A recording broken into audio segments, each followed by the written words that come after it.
मुच्यते। पूर्णस्य पूर्णमादाय पूर्णमेवावशिष्यते। ॐ शान्ति शान्ति शान्तिः। हरि ओम श्री गुरुभ्यो नमः। हरिं हरिं हरिं जापतुष्टे हिमरुचिमुकुटे वल्लकी विग्रहस्ते मातर्नमस्ते दह मम जडतां देहि बुद्धिं प्रशान्ताम्। विद्ये वेदान्तविद्ये श्रुतिपरिपठिते मोक्षदे मुक्तिमार्गे मार्गातीतस्वरूपे भव मम वरदा शारदे शुभ्रहारे शारदे शुभ्रहारे।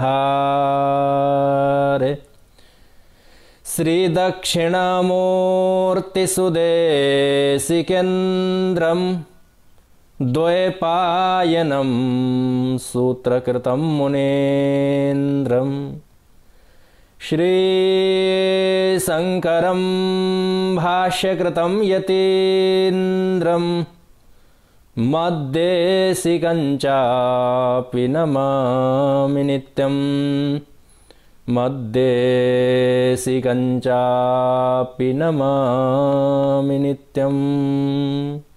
हरि ओम सहनौ यशः सहनौ ब्रह्मवर्चसं ओम शांति शांति शांति। असंख्य कल्याण गुणगण निलय आनंद कंद चिन्ह मूर्ति सच्चिदानंद परमात्मा की अहेतु की कृपा से मनुष्य जीवन का श्रेष्ठतम लाभ जिसको शास्त्र श्रवण कहा गया, इस पावन प्रसंग में उपस्थित होने का सौभाग्य पुनः एक बार प्राप्त हुआ है। इस प्राप्त अवसर के प्रति एकमात्र परमात्मा का अनुग्रह और स्वयं के जन्मांतर के सुकृत ही मुख्य हेतु हैं, ऐसा स्मरण करते हुए केनोपनिषद सामवेदी ये ब्राह्मण भाग का उपनिषद है, द्वितीय खंड के ऊपर चर्चाएं आरंभ हैं।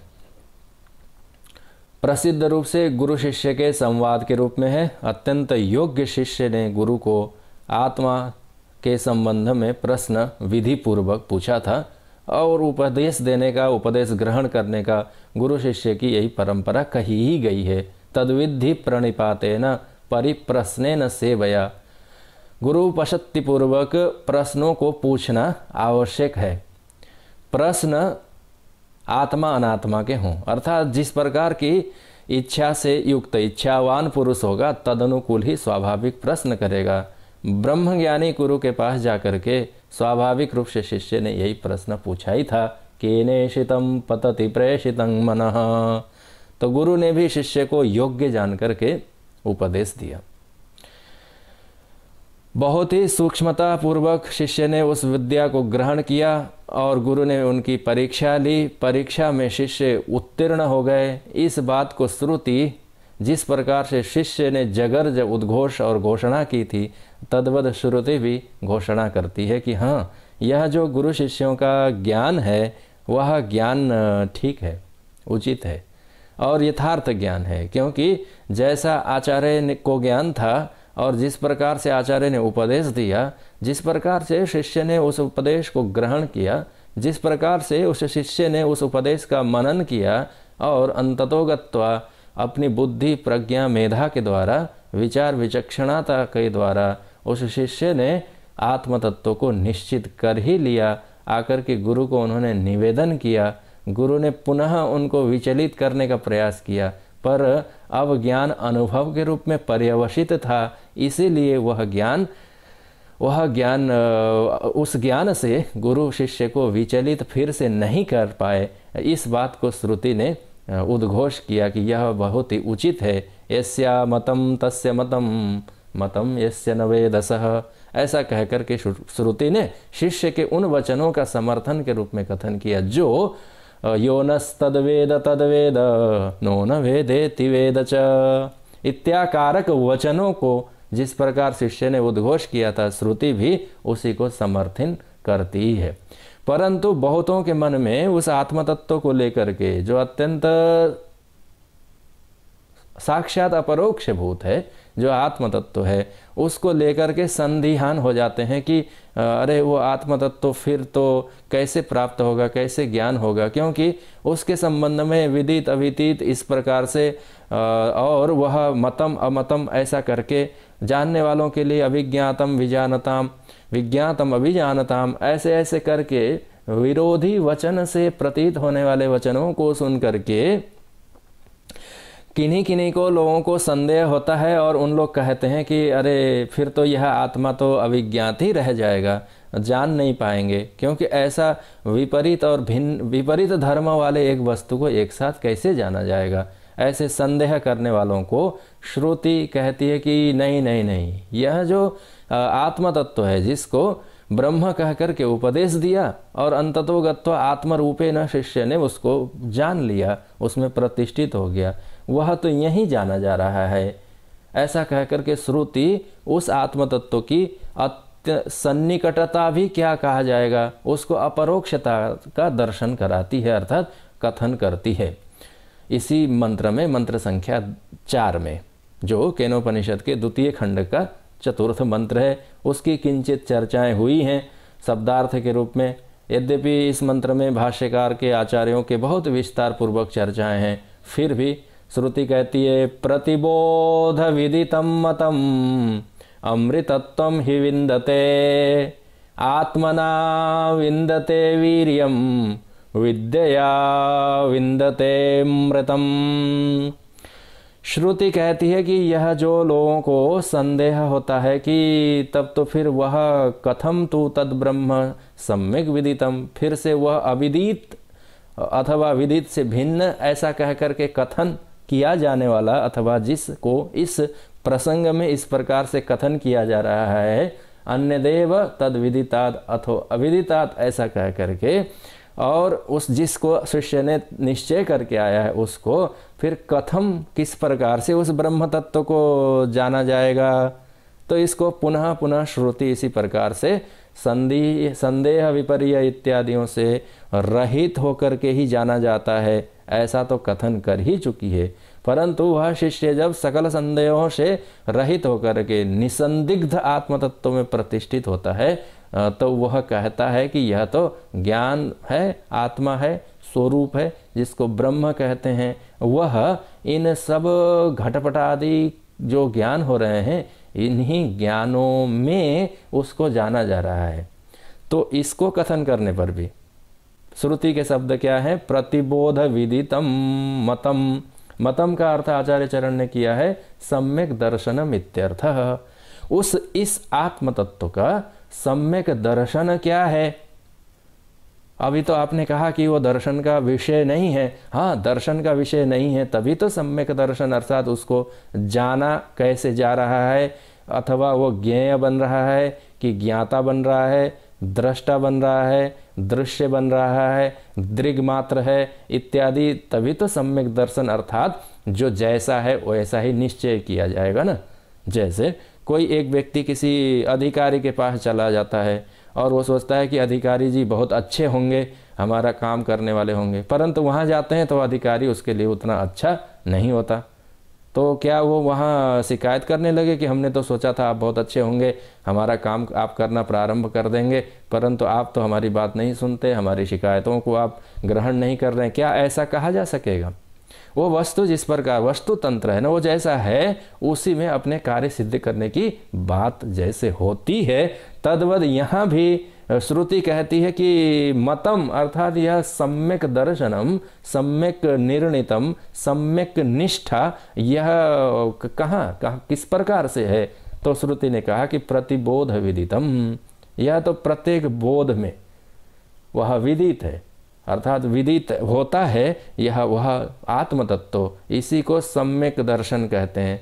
तो फिर से बहुत सारे संदेह करने वाले लोग कहेंगे कि ठीक है, बोध का अर्थ श्रवण कर चुके हैं, आचार्य चरण ने भी यही कहा कि प्रत्यया उच्यन्ते, अर्थात ज्ञान, घट ज्ञान, पट ज्ञान, मठ ज्ञान इत्यादि, जो भी रूप ज्ञान, रस ज्ञान, जो भी विषयों का इंद्रियों के माध्यम से ज्ञान हो रहा है बाहर के पदार्थों का, अनात्म पदार्थ जो आत्मा से भिन्न है, जिनको इंद्रियां इत्यादि विषय कर रही हैं, जान रही हैं, देख रही हैं, सुन समझ रही हैं, ग्रहण कर रही हैं, यह उपादेय ऐसा जान रही हैं, यह कार्य है, कारण है, आदि आदि कह करके यत्किंचित जो वाग विषय का बना हुआ है, इंद्रियों का विषय बना हुआ है, वो संपूर्ण ज्ञान हो रहा है। यह कोई भी नकार नहीं सकता। भाव अभाव दोनों का ही ज्ञान हो रहा है, दोनों ही प्रत्यय बन रहे हैं। घट रखा है तो घटम अहम जानामि ज्ञान हो रहा है, घट नहीं रखा है तो न जानामि नहीं जान रहे हैं, घट के अभाव का ज्ञान हो रहा है। कोई वस्तु है तो उसको सन रूप में ज्ञान हो रहा है, हाँ अस्ति घटः, और नहीं है तो नास्ति घटः, तो ये तो हो रहा है ना। परंतु आरंभिक विचारों में ऐसा प्रतीत होता है कि कोई वस्तु है तभी तो उसका ज्ञान होगा ना, नहीं है तो फिर कैसे ज्ञान होगा। परंतु नहीं होने पर भी यही यहाँ श्रुति कहना चाहती है सूक्ष्म रूप से, वो कहना चाहती है कि नहीं घट है तो भी तो, घट नहीं है तो भी तो घट के अभाव का ज्ञान तो हो ही रहा है ना। घट विशेष रूप से नहीं हो रहा है, घट के आकार के रूप में नहीं हो रहा है, उसके भान के रूप में नहीं हो रहा है, प्रत्यक्ष नहीं हो रहा है, अर्थात भाव पदार्थ का नहीं हो रहा है। भाव है तो उसका भी ज्ञान हो रहा है और अभाव भी हो रहा है तो उसका भी ज्ञान हो रहा है। तो संदेह करने वाले क्या कहेंगे, फिर से कहेंगे कि अच्छा प्रतिबोध विदितम मतम, प्रत्येक बोध में, प्रत्येक प्रत्यय में, ऐसा यदि अर्थ करें तो कहेंगे हाँ तब तो फिर यही ज्ञान है, घट ज्ञान, पट ज्ञान, मठ ज्ञान। अच्छा घटपट छोड़ दें, ईश्वर ज्ञान अथवा देवता ज्ञान अर्थात हिरण्यगर्भ ज्ञान, इसी को फिर आत्म ज्ञान मान लो, उसी को ब्रह्म ज्ञान मान लो, क्योंकि आपने कहा ना प्रतिबोध विदितम मतम। तो इसलिए कहे कि नहीं नहीं नहीं नहीं, उसको इस प्रकार से नहीं विषय बना करके फिर से जानना नहीं है। वह विषय हो रहे हैं ये देख रहा है कि नहीं। तो इसलिए अपने सिद्धांत में शब्द क्या है, प्रत्ययों का साक्षी है। ऐसा सिद्धांत की शब्दावली ऐसी है कि जो सकल प्रत्ययों का अर्थात प्रत्यय अर्थात ज्ञान का, घट ज्ञान का, पट ज्ञान का, वो चिदाभास उसको प्रकाशित कर रहा है, वो भास नहीं, उस भास का जो साक्षी है, जो पदार्थ के भाव रूप को भी देख रहा है और अभाव के रूप को भी देख रहा है, जागृत को, स्वप्न को, सुसुप्ति को, सभी जगह पर वह साक्षी रूपेण है। ऐसा जो साक्षी है उसका कथन करना चाहते हैं, पर भाष्यकार थोड़ी भिन्न शब्दों के साथ यहाँ कहेंगे। तो फिर बहुत सारे लोग ऐसा कहेंगे प्रतिबोध विदितम मतम, मतम अर्थात वो जो यह सम्यक ज्ञान है वह प्रतिबोध, बोधम बोधम प्रतिविदितम, वो बोध में वह जाना जा रहा है।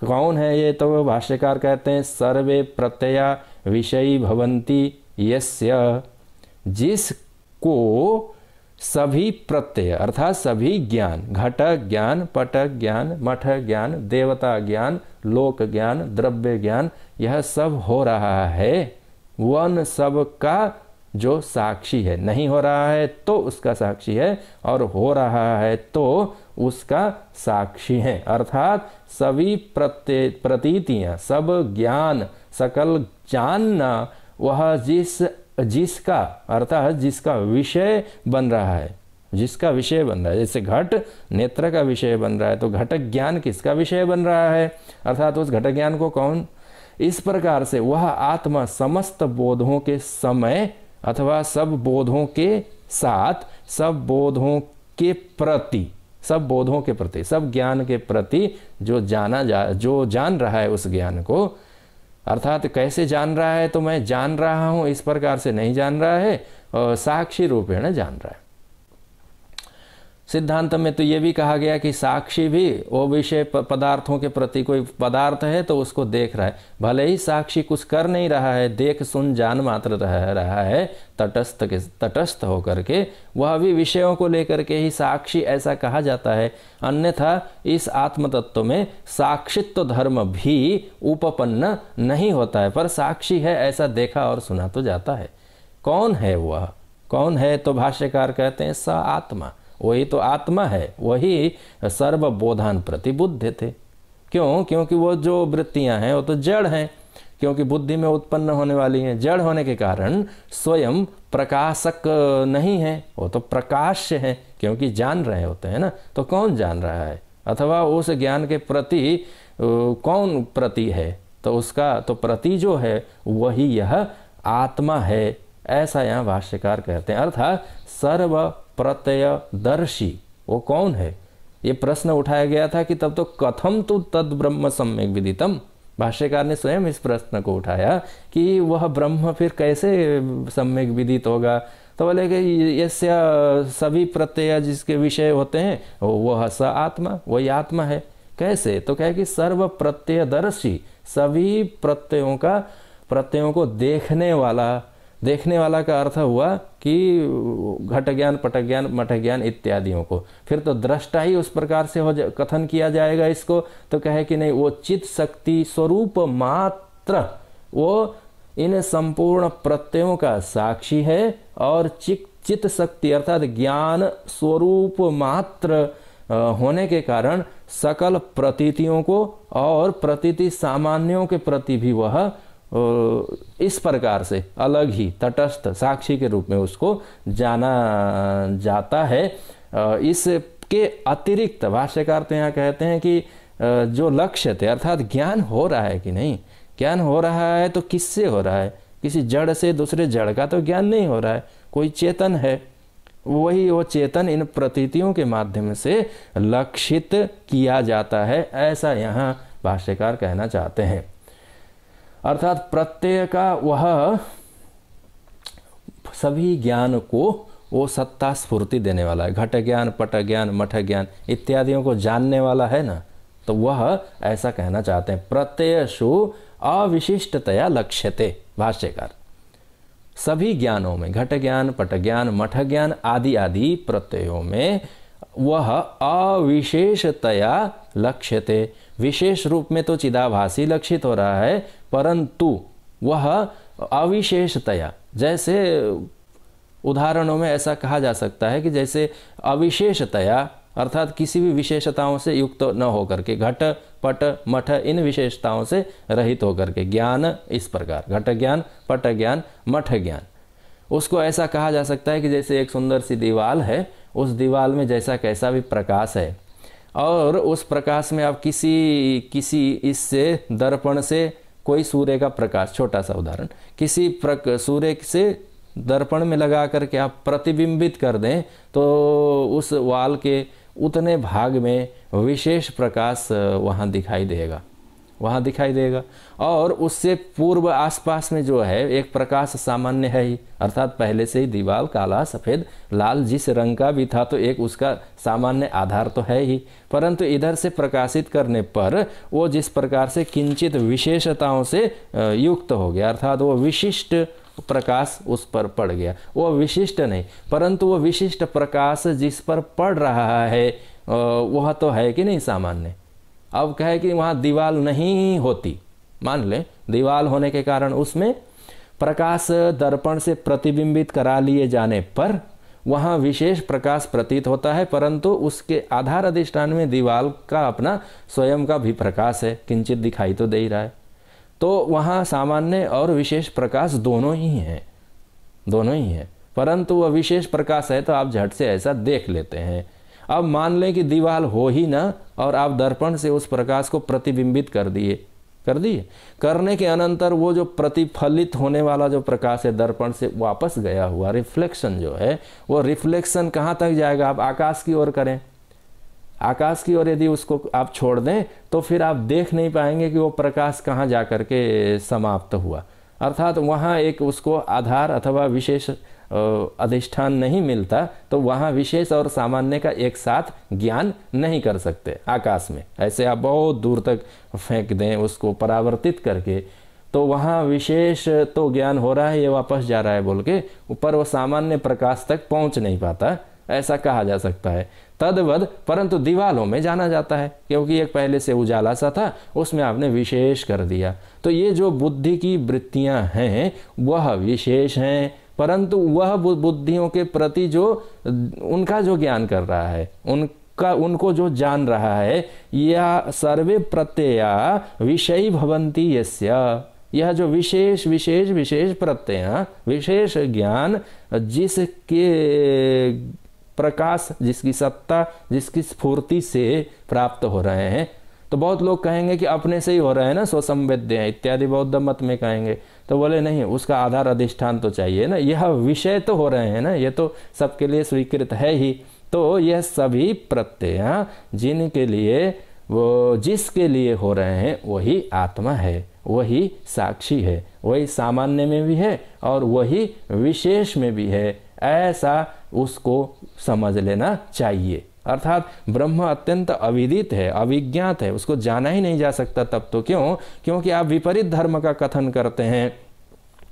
ऐसा जो संदेह करने वाले थे उनके लिए कहा गया कि प्रत्येक बुद्धि वृत्तियों का वह साक्षी है, साक्षी रूप में वह चेतन है। जड़ होता तो उन विषयों को ज्ञान नहीं कर पाया होता। जब चिदाभासी प्रतिबिंबित चैतन्य भी घटपट को प्रकाशित कर लेता है तो यह तो बिंबभूत चैतन्य है, यह तो साक्षी है, यह उसका यथार्थ स्वरूप है। तो फिर तो वह केवल ज्ञान नहीं करता, वो तो संपूर्ण ज्ञान स्वरूप ही है, चित शक्ति स्वरूप मात्र वह है। सभी प्रत्ययों के प्रति वह अविशेष होकर के, सामान्य होकर के रहता है, उसमें किंचित विशेषता इत्यादि नहीं है। इसी प्रकार से अपने साक्षी रूप को यह लक्ष्य थे, जो लक्षित करके निर्णय और अवधारित कर लेता है, तो उसने आत्म तत्व को जान लिया, ऐसा कहा जा सकता है।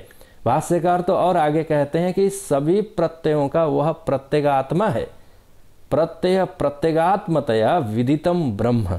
भाष्यकार आचार्य भगवान शंकराचार्य जगतगुरु, आद्य जगतगुरु प्रत्यक्ष कहते हैं कि इस प्रत्यय प्रत्यगात्मतया, सब बुद्धि वृत्तियों के आत्मभूत, न वो अर्थात जिस प्रकार से आत्मा संपूर्ण चराचर जगत को सत्ता स्फूर्ति प्रदान कर रहा है, तद्वत इन सकल वृत्तियों को कौन जानने वाला है? तो इन वृत्तियों का भी जो आत्मा है, इन वृत्तियों का कारण है, इन वृत्तियों की मूल है, उस अधिष्ठान में ही इस प्रकार से वृत्तियां देखा जाना जा रहा है, वही तो विदितम ब्रह्म।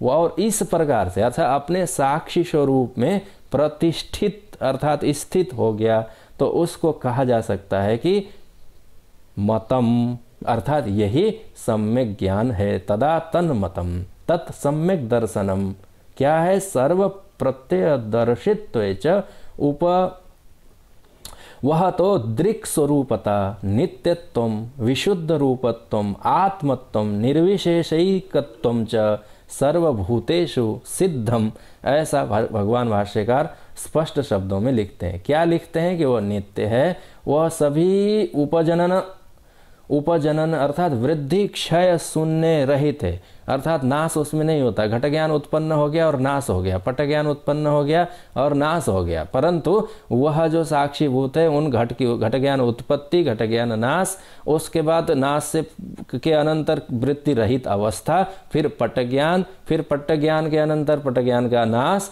फिर से उसके बाद वृत्ति रहित अवस्था, फिर उसके अनंतर नई वृत्ति उत्पन्न होना। जो इन तीनों में जिस प्रकार से वह अनुगत है, जिस प्रकार से वह अनुस्यूत है, जिस प्रकार से वह है, क्यों कैसे आपने जाना? क्योंकि वह सभी प्रत्ययों का प्रत्यगात्मा है ना, उनका बोध हो रहा है कि नहीं, प्रतीत हो रहे हैं कि नहीं, ज्ञान हो रहा है कि नहीं, इसलिए यह सर्वभूतेषु सिद्धम एवं, सभी को ज्ञान इसी प्रकार से होता है विषयों का। तो विषयों के अर्थात विषय ज्ञान के साक्षी के रूप में यह प्रत्येक बोध के माध्यम से उस आत्म तत्व को सम्यकतया जाना और निश्चय किया जा सकता है, ऐसा यहाँ भाष्यकार इसमें कहते हैं। यद्यपि बहुत ही विस्तार शास्त्रार्थ इत्यादियों के माध्यम से भी भगवान भाष्यकार ने यह कहा है। तो जो श्रुति का वचन है प्रतिबोध विदितम मतम, मतम अर्थात सम्यक दर्शन उस आत्म तत्व का क्या है, तो कहे प्रत्येक प्रत्ययों के प्रति, प्रत्येक ज्ञान के प्रति जो साक्षी है, जो चेतन है, जो दृग मात्र है, जो चित शक्ति स्वरूप है, वही आत्मा है और वही अहम आत्मा, अहम ब्रह्म ऐसा कह करके उसी साक्षी स्वरूप में प्रतिष्ठित हो गया, परिनिष्ठित हो गया, उसी को उसने जान लिया। जान लिया अर्थात फिर से क्या आएगा कि विषयतया नहीं जाना, उसी साक्षी को जान लिया। व्यवहार में तो कहते हैं साक्षी भाव में स्थित हो जाओ, तो पहले तो अभ्यास करना पड़ेगा, पर वो साक्षी भाव किस प्रकार से ज्ञान होगा, यह साक्षी है ऐसा कह करके जैसे कोर्ट कचहरी इत्यादि में उसको उपस्थित करते हैं, इस प्रकार का वो साक्षी नहीं है।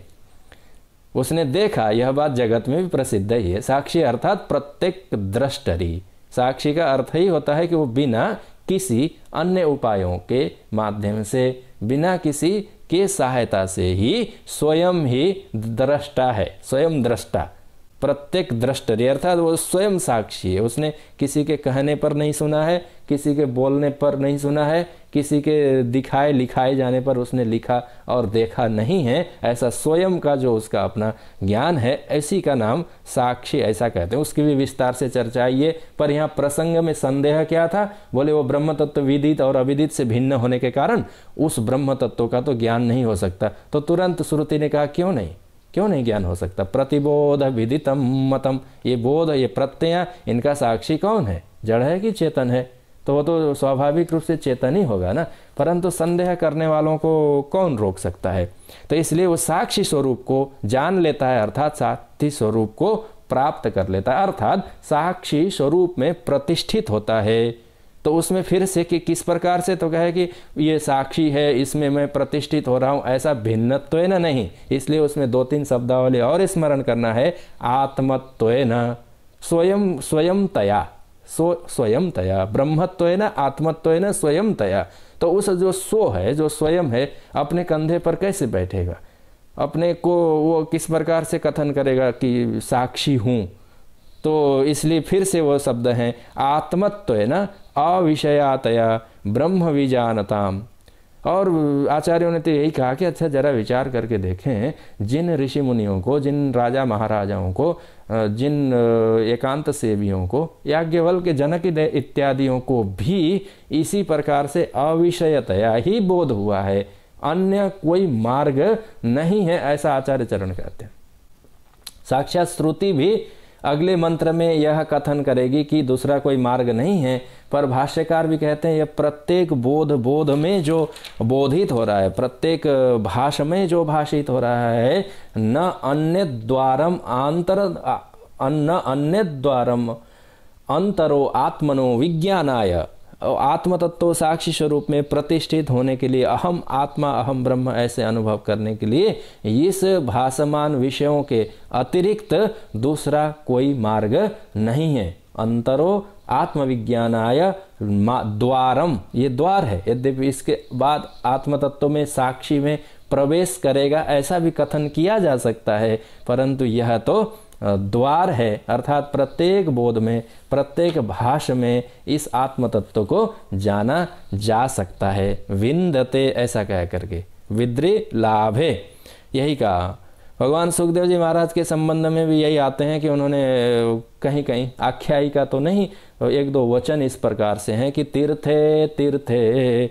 यह इसलिए बात कथन की जा रही है कि आचार्यों ने ऐसी पंक्ति लिखे हैं, आचार्यों के हैं कि पूर्वेशाम याज्ञवल्क्य जनकादीनाम अपि अविषयतया आत्मत्वेन एव ब्रह्म ज्ञातम, इस प्रकार से कि उन याज्ञवल्क्य जनक इत्यादियों को भी जो ज्ञान हुआ ऋषियों को, उनको भी इसी प्रकार से साक्षी स्वरूप में।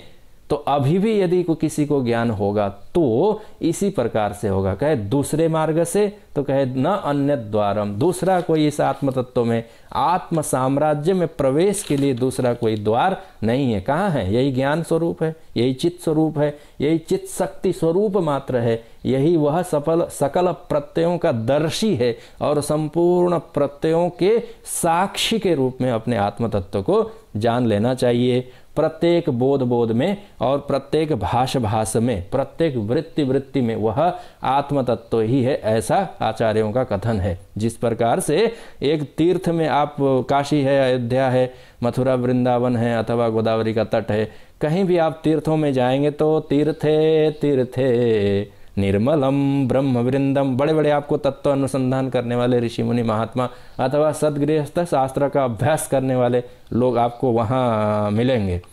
और ज्यों ही आपको उन लोग मिलेंगे, तीर्थे तीर्थे निर्मलम ब्रह्म वृंदम, अपने शुद्ध अंतःकरण से बैठ करके ब्रह्म तत्व अनुसंधान करने वाले, आत्मा अनात्मा के विवेक करने वाले, ध्यान धारणा करने वाले, समाधि लगाने वाले, सत्कर्म करने वाले, संकल्प पढ़ करके दान करने वाले अथवा तप याग इत्यादि करने वाले लोग मिलेंगे। और उन लोग क्या करेंगे? वृंदे वृंदे तत्व चिंतानुवाद, आत्मा के संबंध में अनात्मा को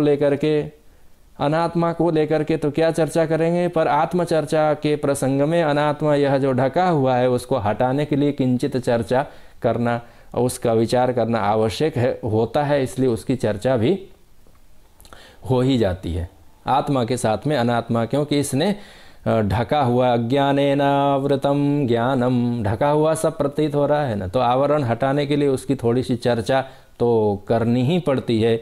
तदवद वृंदे वृंदे, समूह, ऋषि मुनियों का समूह है, सद पुरुषों का समूह है, उन लोग तत्व चिंता अनुवाद, तत्वों का चिंतन करते हैं, उसी का अनुवाद करते हैं, सुनते हैं, फिर उसी तत्व को दूसरों को समझाते हैं, प्रयास करते हैं, परस्पर में मंथन करते हैं, विचार करते हैं और उस आत्म तत्व को पुनः पुनः निश्चय करने का प्रयास करते हैं। तो ऐसा क्या सुन करके, देख करके, विचार करके, चिंतन अनुचिंतन और मनन करके वह आत्म तत्व ज्ञात हो सकता है? तो उसी जगह पर ये आई है कि वादे वादे जायते तत्वबोध, तत्वबोध हो जाता है, परंतु उस बोध का विषय क्या होना चाहिए? बोध का विषय स्वयं आत्मा होना चाहिए। कहाँ है? बोधे बोधे भासते चंद्रचूड, यहाँ भाष्यकार ने कहा प्रतिबोध विदितम मतम, श्रुति ने कहा प्रतिबोध विदितम मतम अमृतत्वम ही विंदते। आद्य जगत गुरु भगवान भगवत पूज्य पाद आचार्य चरण कहते हैं बोधम बोधम प्रति विदितम, और आचार्यों ने कहा वादे वादे जायते तत्वबोध, निश्चय हो गया ना आत्म तत्व कौन है? तद वह, यह जो साक्षी है, प्रत्येक दृष्टरी है, जो सभी प्रत्ययों का ज्ञाता है, ऐसा बोध में पुनः साक्षी अर्थात आत्म तत्व का बोधे बोधे। किस चीज का बोध हो रहा है? पहले घट ज्ञान, पट ज्ञान, मठ ज्ञान इत्याकारक बनता था, बाद में उसको अहम ब्रह्मास्मि, अहम ब्रह्म ब्रह्म एव अहम इत्याकारक, उसको वही प्रत्यय चलता रहता है, अथवा प्रत्यय तब प्रत्यय के रूप में नहीं है, ब्रह्माकार वृत्ति कह सकते हैं, पर वो प्रत्यय के रूप में नहीं है, परंतु वह इस प्रकार से है, वह स्वयं को जान लेता है। बोधे बोधे भासते चंद्रचूड, तो जिसको जिस प्रकार से वह अखंडाकार वृत्ति आदि उपस्थित है। और मार्गे मार्गे जायते साधु संग, पूछते पूछते गया, एक ही बार तीर्थ में पहुंच गया ऐसा नहीं, एक ही बार साक्षी में पहुंच गया ऐसा भी नहीं, वो तो पहले उसको घट ज्ञानी होगा, पट ज्ञानी होगा, मठ ज्ञान होगा, तो संसार में रह करके घट पट ऐसा करेगा। जब संसार में रहता है, संसार से आसक्त रहता है, पदार्थों में रहता है, पामर पुरुष बन करके संसार में रहता है, तो फिर घट पट ये दोनों चीज़ों का ज्ञान होता है। क्योंकि घर में रहेंगे तो वहाँ आपको घट भी चाहिए, अर्थात बर्तन भांडे आपको चाहिए, और आपको पट भी चाहिए, वस्त्र इत्यादि भी चाहिए। पर आप जब घट पट से आप निकल करके चले जाते हैं, आप उससे थक जाते हैं, आप क्लांत हो जाते हैं, आप श्रांत हो जाते हैं, तब आपको तट ज्ञान होता है, अर्थात तब आप गंगा के किनारे जाते हैं।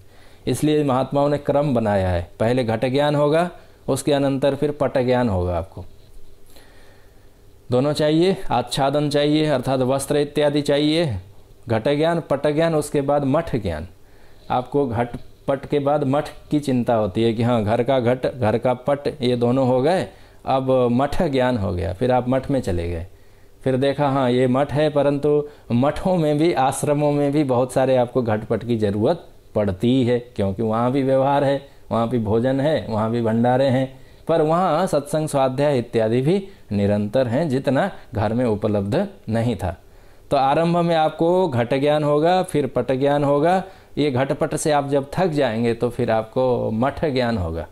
हाँ देखिए, मठ में भोजन भंडारा के साथ में सत्संग है, वहाँ शास्त्र है, वहाँ चिंतन है, वहाँ पूजन है, वहाँ अर्चन है, वहाँ देववंदन है, वहाँ शांति है, वहाँ कोलाहल नहीं है, वहाँ एकांत है, वहाँ एक निश्चित समय के अभी भी जिन आश्रमों में ठीक प्रकार से सुसंस्कृत व्यवस्थाएं हैं, वहाँ आपको जगत की उतनी चिंता नहीं है, वहाँ आपको एकांत सेवन करने का अवसर मिलेगा। वहाँ आपको रात्रि भर 10 बजे 11 बजे तक आपको संसारिक पदार्थ और टीवी इत्यादि इत्यादि देखने की आवश्यकता नहीं। कोई देख ले अलग बात है, परंतु देखना आवश्यक नहीं है। संध्या काल की आरती के अनंतर आपको प्रशांति मिलेगी, प्रातः काल के आरती तक आपको 12 घंटे का अवकाश और समय मिलेगा। आपको वहाँ रहसी एकाकी विविक्त देश से वित्तम अरतिर जनसंसदी, कोलाहल से भीड़ से आप एकांत हो सकते हैं। वहाँ आपका कोई संबंधी नहीं, वहाँ आपका कोई सगा नहीं, कोई आपके मस्तक पर आरूढ़ होकर के याचना करने वाला नहीं। तो जब आपको घट और पट यह दोनों से निवृत्ति हो जाती है, उसके बाद आपको मठ ज्ञान होता है। आप मठ में जाते हैं, परंतु मठ में भी बहुत दिन तक रहना कठिन है। फिर आपको तट ज्ञान होता है। तब आपको गंगा की स्मृति आती है। चलो चलें, हरिद्वार चलें, ऋषिकेश चलें, गंगोत्री चलें, यमुनोत्री चलें, काशी चलें, अयोध्या चलें, जमुना जी के तट पर चलें। तो आप तट ज्ञान के अनंतर तट के किनारे पहुंच जाते हैं। वहाँ किसी प्रकार का दुर्भाग्य से कलिकाल होने के कारण वर्तमान काल में आपको घाट पर भी खटपट आपको मिलेंगी, वहाँ भी कोलाहल मिलेगा, परंतु पहले के समय में ऐसा नहीं था। ऋषिकेश में, तपोवन में, उत्तरकाशी में, जहाँ जहाँ भी गंगा किनारे रह करके महात्माओं ने अपने शास्त्र इत्यादियों का निश्चय किया, अध्यवसाय किया। मार्गे मार्गे जायते साधु संग, तब आप वो तट पर पहुँच जाएंगे तो संपूर्ण हमारे तीर्थ किसी न किसी नदी के तट पर हैं। तीर्थे तीर्थे निर्मलम ब्रह्म वृंदम, आप तट पर जाएंगे, वहाँ देखेंगे, वहाँ विचार करेंगे, वहाँ आप सत्कर्म संपादन करेंगे, वहाँ आप शास्त्र श्रवण करेंगे, वहाँ आप एकाकी यतचित्तात्मा निराशीर परिग्रह ऐसा होकर के फिर आप विचार करने लगेंगे। और निर्मल स्थान, निर्मल देश, तीर्थ इत्यादियों के प्रभाव से आपके अंतःकरण की किंचित शुद्धि के अनंतर और ऋषिकेश जैसे सुंदर और पवित्रतम स्थान में जाकर के गंगा के तट पर निवास करते हुए ब्रह्म विद्यापीठम कैलाश आश्रम में वेदांत इत्यादि श्रवण करें, तभी तो आपको वृंदे वृंदे तत्व चिंतानुवाद, तत्व का अनुचिंतन होगा।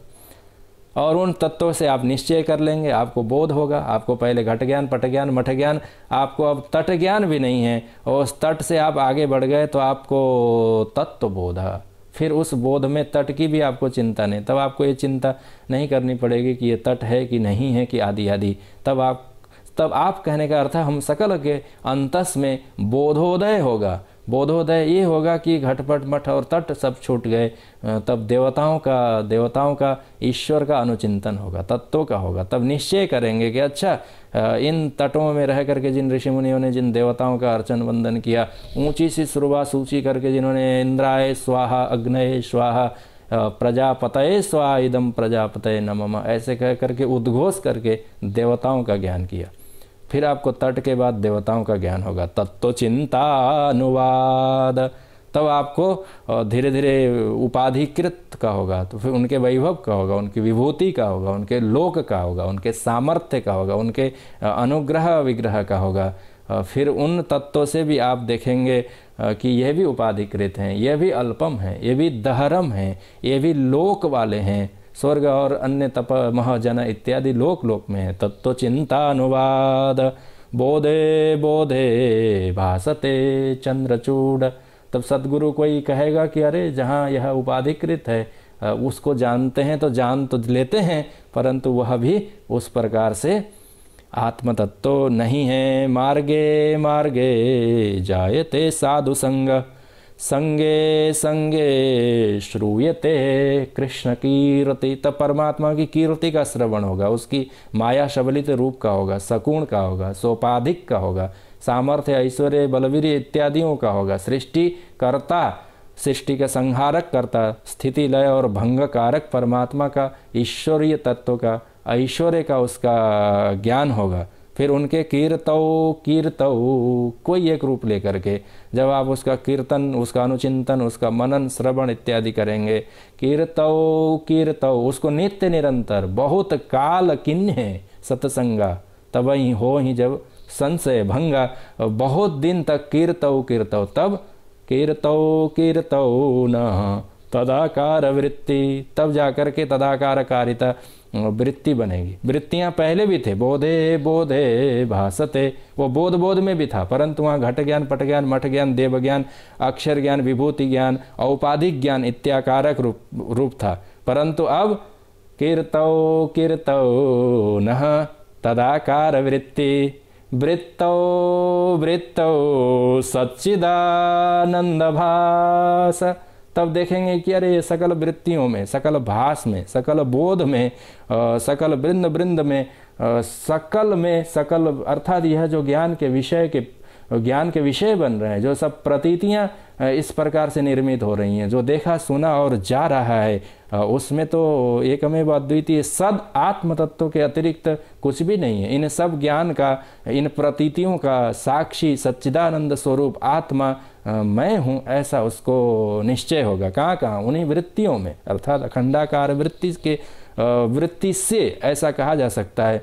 तब उस व्यक्ति को सच्चिदानंद भास, यद्यपि ऐसा भाषा कह करके कथन किया गया है, तथापि वो भास, एस्य भाषा सर्वमिदं विभाति, तब उसको पता चलेगा कि वह यह इस आत्म चैतन्य से ही तो ये सकल वृत्तियां हैं, आत्म चैतन्य से ही तो तीर्थ हैं, आत्म चैतन्य के कारण ही तो, क्योंकि विषय बन रहे हैं ना, उनके विषय बन रहे हैं, उसके विषय बन रहे हैं आत्म तत्व के। वो साक्षी के रूप में देख सुन जान समझ रहा है, पर वो तब कुछ कर नहीं रहा है। क्यों? क्योंकि करेगा, कुछ जानने का प्रयास करेगा, चेष्टा करेगा, हटाने का यत्न करेगा, तो वो तो भिन्न जब जानता था तब तो, परंतु अभी तो इन्हें सकल को सर्व प्रत्येगात्म के रूप में, सच्चिदानंद रूप में वह इस प्रकार से आत्म तत्व को सम्यक विदितम, ऐसा श्रुति यहाँ कहना चाहती है। भाष्यकार भी यही कहते हैं, सर्व प्रत्यय विषय भवंती, जो साक्षी करता है परंतु यह स्वयं को अविषयतया आत्मत्वेन संपूर्ण उपाधियों से, लक्षणों से, इत्यादियों से रहित होकर के वृत्तौ सच्चिदानंद भास, इस प्रकार से जिसने मत कर लिया, उसी को सम्यक दर्शनम आत्मा इति ऐसा कह करके कथन किया जा सकता है। श्रुति कहती है प्रतिबोध विदितम, प्रत्येक बोध में, प्रत्येक भास में, प्रत्येक वृत्ति में, वृत्ति के साक्षी के रूप में उस आत्म तत्व का नित्य अवभास हो रहा है, होता ही है। वो सद है, वो ज्ञान स्वरूप है, वो चित्त है, उसका कभी भी नाश और दृग मात्र है, ऐसा आचार्य चरण भी कहते हैं। वो दर्शी है, सम्यक दर्शन है, दृक् स्वरूपा, वो नित्य है, वो विशुद्ध है, वो प्रत्येक का स्वरूप है। कौन है भाई इतनी बड़ी वस्तु? आत्मा, वो आत्मा है। कुछ तो विकार होंगे, कहे नहीं, निर्विशेष, कुछ तो विशेषताएं होंगी, निर्विशेष 2-3 होंगे, एकत्वम, उसमें एक नहीं है, उसमें बहुत नहीं है। वो ऐसा विलक्षण तत्व जो है वो 2-3 4-5 नहीं है, पर नहीं होने पर भी कहाँ है? प्रसिद्धम सर्वभूतेषु सिद्धम, यह तो सर्वभूत में है। इसी को भगवान ने कहा ईश्वरः सर्वभूतानां हृदय से अर्जुन तिष्ठति, वो तो है ही यहाँ। इस प्रकार से जगत के विषय संबंधियों के साक्षी के रूप में वह आत्म तत्व जाना जाता है, यह सिद्ध ही है। तो जिसने संदेह किया था कि कथम तो तद ब्रह्म विज्ञातम, वह ब्रह्म तत्व कैसे विज्ञात होगा?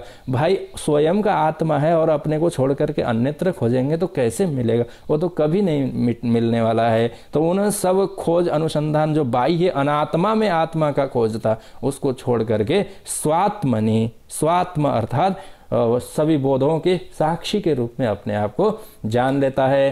ऐसे जानने वाले को किस चीज़ की प्राप्ति होती है, बाहर जा कर के खोजता है तो बहुत कुछ उसको मिलता है, पर यहाँ खोजेगा तो उसको क्या मिलेगा। श्रुति कहती है कि इसमें भयभीत होने की बात नहीं है। यद्यपि उस प्रकार से अपने साक्षी स्वरूप में प्रतिष्ठित हो जाए तो उसको लालच नाम की चीज़ चली जाती है, क्या मिल रहा है नहीं मिल रहा है उसको आवश्यकता नहीं, कामनाएं तिरोहित हो गई ना, सकल कामनाएं तिरोहित हो गई। आत्मा मिलने के बाद और कुछ मिलेगा ऐसी भी बात अकाम हत, वो कामनाओं से फिर से आहत नहीं होता। परंतु फिर भी श्रुति अनुग्रहशील है, अनुग्रह से युक्त होकर के श्रुति कहती है कि अमृतत्वम ही विंदते, उसको अमृत की प्राप्ति हो जाती है। वो कोई आत्मा से भिन्न अमृत का कथन नहीं है, परंतु श्रुति कहती है कि इसमें भयभीत होने की बात नहीं है, उसमें डरने की बात नहीं है, क्योंकि अज्ञानी ऐसा सोच सकता है कि स्वयं को स्वयं में जान करके अपने ही आत्म तत्व के निश्चय करके फिर मिलेगा क्या। श्रुति कहती है अमृतत्वम ही विंदते, अमृतत्व की उसको प्राप्ति हो जाती है। यह अमृत कहाँ से लाया गया है? कर्मकांडियों के समान वह सोमलता से लाया हुआ अमृत तो नहीं है, ऐसा भी तो संदेह होगा। श्रुति ने फलश्रुति का कथन किया आत्मज्ञान का, अमृतत्वम ही विंदते, वह अमृत है, वह अमृत है। ऐसे अमृत तत्व का उसको, ये अमृत कौन है? भगवान ने श्रीमद् भगवद गीता में कहा अमृतम चैव मृत्युश्च सदसच्चाहम अर्जुन, हे अर्जुन यह अमृत कोई और अमृत नहीं, मैं अमृत हूँ। अर्थात आत्मामृत की प्राप्ति होती है। जैसे आप देवालय में जाते हैं, मंदिर में, और भगवान के चरण पखारे हुए सालग्राम शिला के धोवन जो साक्षात गंगा रूप हैं, वह चरणामृत की आपको प्राप्ति होती है, चरणामृत की आपको प्राप्ति होती है। देवालय में जाकर के आप ऐसे हाथ करते हैं तो पुरोहित पुजारी आपके हाथ में वो एक सुंदर और मधुर स्वाद वाले अमृत को रख देते हैं, वह भगवान के चरण पखारे हुए अमृत है। और यहाँ अमृतम विंदते, अनावृत होकर के सकल संसार का जो विष है, भगवान ने यही कहा अमृतम चैव मृत्युश्च सदसच्चाहम अर्जुन, यह संसार जो मृत्यु है, उस मृत्यु से जब परांगमुख हो जाता है मनुष्य, मृत्यु रूपी संसार में वो जाता नहीं है। भगवान ने कहा यद्यपि दोनों ही मैं हूँ, अमृत भी मैं हूँ और मृत्यु भी हूँ, सत भी हूँ असत भी हूँ, ऐसा भगवान ने कहा वो विभूतियों के कथन के प्रसंग में। परंतु अमृत स्वरूप जो परमात्मा है, वो प्रत्येक का आत्मा है, वही यहाँ प्राप्त हो जाता है। ऐसा अर्जुन को जैसा भगवान ने कहा था, तद्वद यहाँ श्रुति भी, श्रुति के कथन को ही भगवान ने गीता रूपी उपनिषद में ऐसा कथन किया गया है। पर बहुतों ने संदेह किया कि नहीं नहीं नहीं नहीं, यह जो अमृत है ना, अमृता अपाम सोमम अमृता अभूम, तो कर्मकांड जो कर्म मार्गी हैं उन लोग संदेह करेंगे नहीं नहीं, अमृत की प्राप्ति तो हम लोगों को मिलती है। कर्म करने वालों ने अमृत हम पान करके, अमृत के सोम पान करके हम सब कर्म करने वाले अमृता बभूम, साक्षात अमृत अमरण धर्म, अमृतम अर्थात अमरण धर्म, जो जिसका मरण स्वभाव नहीं है। नास्ति मृतम मरणम यस्मात् तत्पायिनम इति अमृतम, ऐसा भी विग्रह कुछ आचार्यों ने किया है। अर्थात जिसको पान कर लिया जिसने, फिर उसकी मृत्यु नहीं है। आप देखते ही हैं राहु केतु के संबंध में, जिसने समुद्र से निकला हुआ अमृत पिया था, पर यहाँ आत्मलाभी को वह समुद्र से निकला हुआ अमृत नहीं है, क्योंकि वह अमृत से भी फिर से दुख की तो प्राप्ति होती है। देवताओं को कितना दुख है, देवताओं को दुख नहीं है क्या? स्वर्ग में उनको तारतम्यता ऊंच नीच का दुख है, अमृत तो उन्होंने पिया है, तो वो भी बात नहीं। कर्म कांड करने वाले लोगों ने ये कहा कि अमृत, श्रुति ने ये कहा ना अमृतत्वम ही विंदते, उसको अमृतत्व की प्राप्ति होती है। तो कर्म मार्ग वाले कहेंगे कि देखो श्रुति तो कह रही है कि नहीं कह रही है कि जो हम अमृतत्व को प्राप्त करते हैं, सोम पान करके, कर्म का फल प्राप्त करके, तो उसको पान करना पड़ता है, तब जाकर के अमृत हुआ जाता है। तो क्या आत्मा के केवल ज्ञान से ही अमृतत्व की प्राप्ति हो जाएगी? संदेहास्पद है, ऐसा कर्म करने वाले लोग कहना चाहेंगे। तो श्रुति ने दूसरी जगह पर कहा कि हाँ, यह जो कर्म मार्ग हैं वहाँ तो कर्म फल रूपी अमृत और मृत्यु दोनों को ही भोग करना पड़ता है, पान करना पड़ता है, हस्तपाद आदि से उठाना पड़ता है। परंतु यह जो आत्मरूपी अमृत है ना, इसको ऐसे उठा करके पान करने की आवश्यकता नहीं है। अविषयतया, वहाँ तो विषय है, आप ग्रहण करेंगे, उसको पान करेंगे, आपको पान पात्र चाहिए। परंतु यहाँ तो नवै देवा, जो अब देवता हो गया, जिसने अपने आत्म तत्व को निश्चय कर लिया, न अस्नन्ति न पिबन्ति, उनको पान करने की जरूरत नहीं, उनको पीने की जरूरत नहीं, उनको खाने की जरूरत नहीं है। अमृत मिल गया तो रत्न चषकों में भर करके पीने की आवश्यकता नहीं है। जब देवत्व को, जब आत्मत्व को, जब ईश्वरत्व को उपलब्ध हो गया, प्राप्त हो गया, साक्षी स्वरूप का जिसने निश्चय कर लिया, वह तो एते देवा अमृतम दृष्ट्वा तृप्यन्ते, वहाँ तो दृग मात्र से, देखने मात्र से ही तृप्ति है। यही ज्ञान मार्ग में।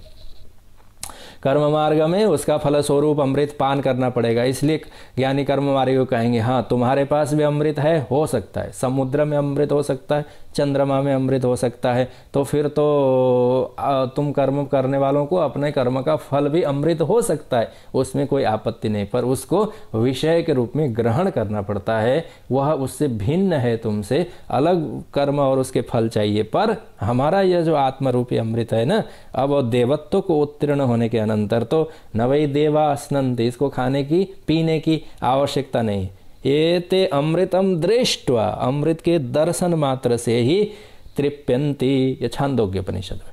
तद्वत यह आत्म तत्व जो दृग मात्र है, चित्त शक्ति स्वरूप मात्र है, आत्म दर्शनेन एव, आत्म दर्शन से अर्थात निश्चय कर लेने मात्र से ही, ज्ञान मात्र से, इसको विषय रूप से अमृत के समान प्राप्त करने की जरूरत नहीं। दृष्ट्वा एव अर्थात देख करके, जान करके, ज्ञात हो गया तो उसी से ही इसको कृतकृत्यता और धन्यता की प्राप्ति हो जाती है। ये कोई अलग नहीं है। उसी बात को श्रुति कहती है आत्मना विन्दते, स्वयं ही प्राप्त कर लेता है। अर्थात समुद्र में जाकर के भिन्न विषय रूप से नहीं, अथवा कर्म करके कर्म का फल रूप सोम के रूप में नहीं, यह तो आत्मना अर्थात स्वयं, आत्मना विन्दते वीर्यम विद्यया विन्दते अमृतम। फिर से श्रुति कहती है अमृतत्वम ही विन्दते विद्यया विन्दते अमृतम।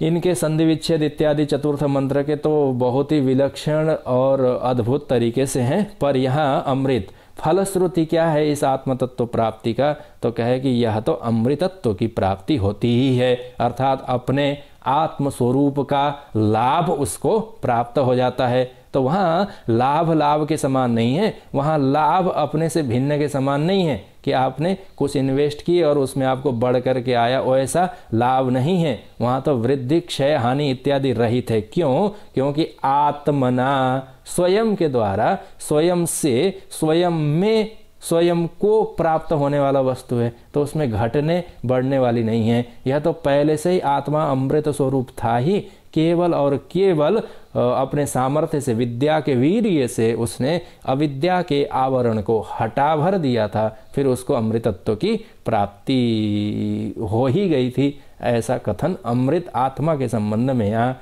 श्रुति कथन करती है। आत्म ब्रह्म को आत्मत्वेन सब प्रत्ययों के साक्षी के रूप में जिन्होंने निश्चय किया, तो उनको अमृतत्व की प्राप्ति हो गई फलश्रुति। और भगवान ने स्वयं अपने श्रीमुख से श्रीमद् भगवद गीता में अमृत की तो बहुत बार चर्चा भगवान ने कहा ही है। सम दुख सुखम धीरम सो अमृतत्वाय कल्पते। पहले तो वह प्रयत्न ही नहीं करता अमृत प्राप्ति के लिए, उसको तो विषय रूपी विषय चाहिए जीवात्मा को।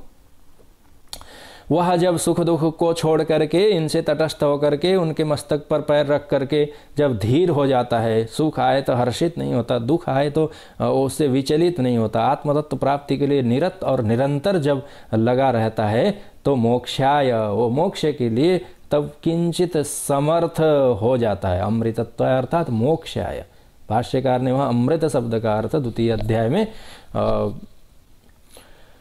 भगवान ने भाष्यकार ने मोक्षाय ऐसा कहा है। अमृत अर्थात मोक्ष की उसको प्राप्ति हो जाती है। सकल अविद्या और तज्जनित कार्यकलाप और समूह छिन्न भिन्न हो जाते हैं। ऐसा भगवान अमृत अर्थात मोक्ष के लिए कथन करते हैं श्रीमद् भगवद गीता में। और क्यों? क्योंकि जिसने अपने ब्रह्मभूत को, अपने ब्रह्म स्वरूप को जान लिया, सगुणान समतित्यैतान ब्रह्म भूयाय कल्पते, तो आरंभ में वो ब्रह्म होने का प्रयास करेगा, अर्थात उपदेश इत्यादि श्रवण से ब्रह्म तत्व का अनुसंधान करेगा। गुरुपदिष्ट होकर के ब्रह्म ही स एव आत्मा, ऐसा ब्रह्म, ऐसा आत्मा इत्यादि कहकर के उस ब्रह्म तत्व को आत्मत्व न सकल गुण अर्थात संसार से पार करके, सगुणान समतित्यैतान, यह सकल माया और उसके कार्य गुणों से बना हुआ संपूर्ण संसार जो सुख दुखात्मक है, उसको अत्यंत धीरता के साथ अतीत पार करके ब्रह्म भूयाय कल्पते, ब्रह्म तत्व के अनुसंधान के लिए वह प्रयत्न करता है। फिर भगवान ने कहा उसी को प्राप्ति होती है। क्यों? क्योंकि ब्रह्म तत्व प्राप्त होने का ही अर्थ है मोक्ष। ब्रह्म तत्व को प्राप्त करने का अर्थ है आत्मा, और यह आत्म तत्व ही जो है यह अमृत है, ऐसा भगवान उसको कहते हैं। ब्रह्मणो ही प्रतिष्ठाहम अमृतस्यावयस्य च शाश्वतस्य च धर्मस्य सुखस्य ऐकांतिकस्य च, ऐकांतिक जो सुख है, जो अमृत है, जो अव्यय है, वह जो ब्रह्म है, जो इस प्रकार से शाश्वत है, वह सब क्या है? तो यही अमृत है और वही आत्मा है। भगवान ने अपने स्वरूप के कथन में किया ही है कि वह मैं ही अमृत तत्व, अर्थात ब्रह्म ही अमृत है, जिसको दृष्ट्वा तृप्यन्ति, देखने अर्थात जानने मात्र से ही तृप्ति की प्राप्ति होती है। अलग से उसको कुछ फिर से करने की आवश्यकता नहीं रह जाती है। यही भगवान ने कहा कि हे अर्जुन, जिसको जान लेने के अनंतर अमृतत्व अश्नुते उपभुंजते, वो उसको बस अमृत मिल ही गया, अर्थात किसके ज्ञान से? आत्म तत्व के। इसी को भगवान ने कहा ज्ञेयम यत्तत् प्रवक्ष्यामि यज्ञात्वा अमृतमश्नुते। हे अर्जुन, अब तुमको मैं वो उपदेश प्रदान करूंगा जिसको जान लेने से, जिसको प्राप्त कर लेने से, जिसको समझ लेने से समझ लो कि अमृत पान कर लिया। यज्ञात्वा, किसको? किसके ज्ञान? ब्रह्म तत्व के। किसका ज्ञान? आत्म तत्व का। कहाँ मिलेगा? बोधे बोधे, वो प्रत्येक बोध के साक्षी के रूप में मिलेगा, ऐसा भगवान ने कहा। ये अनादिमत परम ब्रह्म न सत्तन्ना सदुच्यते, पर वहाँ भगवान ने कहा ये ज्ञात्वा अमृतम अश्नुते, उसको अमृतत्व की प्राप्ति हो जाती है। जन्म मृत्यु जरा दुख पीड़ा अभाव अल्पता दहर न्यूनता इत्यादि सब को छोड़ करके जन्म मृत्यु जरा दुख ही विमुक्तो। कहाँ से ये प्राप्त होता है? तो ये तो आत्मना विंदते वीर्यम, स्वयं से, अर्थात वो आत्म तत्व अमृत ही है, उसमें किसी प्रकार का भेद और विभिन्नता नहीं है। अमृतम अश्नुते, अर्थात उसको इस प्रकार से आत्म तत्व की प्राप्ति हो जाती है। प्रतिबोध विदितम मतम अमृतत्वम हि विंदते, आत्मना विंदते वीर्यम विद्यया विंदते अमृतम। इस प्रकार से अविद्या और उसके अज्ञान के सकल अंधकार को निवृत्त करने का सामर्थ्य भी इसी आत्मा में ही है, अर्थात वो ज्ञान स्वरूप है, अज्ञान को तिरोहित करने का सामर्थ्य है, ऐसा अमृत स्वरूप आत्मा। और इस अमृत के लिए बहुत सारी जगह पर मुक्ति कैवल्य निर्वाण श्रेयो निश्रेयसा अमृतम, यह अमृत साक्षात मुक्ति कैवल्य निर्वाण निश्रेयस ऐसा कहकर के जिस तत्व विशेष का कथन किया जाता है और उसको प्रत्येक का आत्मा भूत में जिसको आत्मा कहा जाता है, वही यह आत्मा ही साक्षात यहाँ अमृत इस प्रकार से कथन किया गया है। अन्यथा इस भ्रम में नहीं रहना चाहिए कि आत्मज्ञान से फिर से उससे आत्मा से भिन्नत्व न कोई अमृत तत्व की अलग से प्राप्ति हो जाती है, ऐसा कथन नहीं है। इसलिए श्रुति ने कहा कि कर्म करने वालों को तो अलग से अमृत तत्व की प्राप्ति होती है, पर इस आत्म तत्व के ज्ञानी के लिए वह आत्म दर्शन से ही आत्मलाभात न परो लाभ, इसके अतिरिक्त फिर से कोई अमृत ऐसा नहीं। आत्मा एव अमृतम तद अश्नुते तद उपभुंजते तद उसको दृष्टवा अर्थात देख मात्र लेता है, उसी से उसको धन्यता और कृतकृत्यता की प्राप्ति हो जाती है। अमृतत्व तृप्ति होती है कि नहीं? बहुत अमृत पान करने से भी क्या पता तृप्ति न हो, तो बोले कि नहीं नहीं नहीं नहीं, दृष्ट्वा तृप्यन्ति, देख लेने मात्र से ही तृप्त हो जाता है। जैसे सुंदर स्थान को देख करके, देवता को देख करके, अथवा तीर्थ इत्यादि जा करके, ऋषिकेश इत्यादि जा करके गंगा दर्शन से आपको कैसे तृप्ति की प्राप्ति, अवगाहन कर लें तो फिर तो धन भाग्य हैं, परंतु दर्शन मात्र से भी जिस प्रकार से तृप्ति होती है, तो आत्मा भी इस प्रकार से प्रत्येक बोध के साक्षी के रूप में स्वयं को ब्रह्म आत्मत्व न जिसने दर्शन कर लिया, तो उसको यह अमृत रूपी फल की प्राप्ति हो जाती है। ऐसा यहाँ श्रुति कथन करना चाहती है। कब करना है यह भी अगले मंत्र में कथन करने वाली है कि मनुष्य में रह करके, देवताओं में रह करके, अथवा अन्य अन्य योनियों में जा करके कहाँ करना है, तो मनुष्य जीवन में ही करने का उपदेश भी श्रुति अगले मंत्र में बताने वाली है। बाकी की चर्चा हम लोग फिर से आगे के सत्रों में यथायोग्य समय अनुसार करेंगे। प्रतिबोध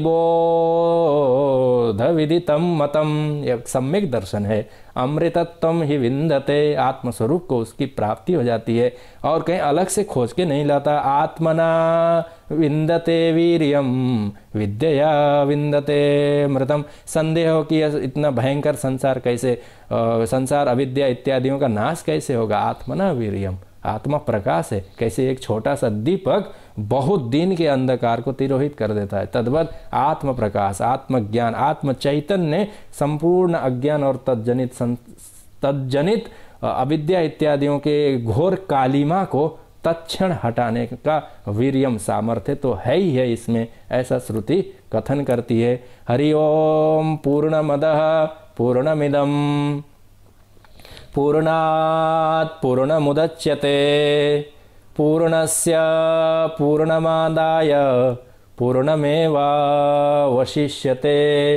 ओम शांति शांति शांति। हरि ओम श्री गुरुभ्यो नमः। हरि ओम। शंकरं शंकराचार्यं केशवं बादरायणं सूत्रभाष्यकृतौ वन्दे भगवन्तौ पुनः पुनः। ईश्वरो गुरुरात्मेति मूर्तिभेदविभागिने व्योमवत् व्याप्तदेहाय दक्षिणामूर्तये नमः। ओम शांति शांति शांति। हरि ओम।